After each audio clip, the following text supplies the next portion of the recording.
Verifying your ProtonMail account is an important step to ensure the security and functionality of your email service.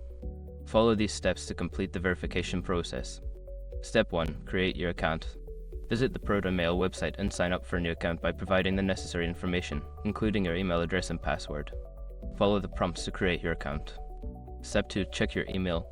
After creating your account, check the email inbox of the address you provided during registration. Look for a verification email from ProtonMail. If you don't see it, check your spam or junk folder. Step 3. Click the verification link. Open the verification email and click on the link provided. This link will redirect you to ProtonMail's website and confirm your email address. Step 4. Log into your account. Once you have clicked the verification link, return to the ProtonMail login page. Enter your credentials to log into your account. Step 5. Complete additional security steps. After logging in, you may be prompted to set up additional security features such as two-factor authentication. Follow the instructions to enhance the security of your account. By following these steps, you will successfully verify your ProtonMail account and ensure it is secure and ready for use.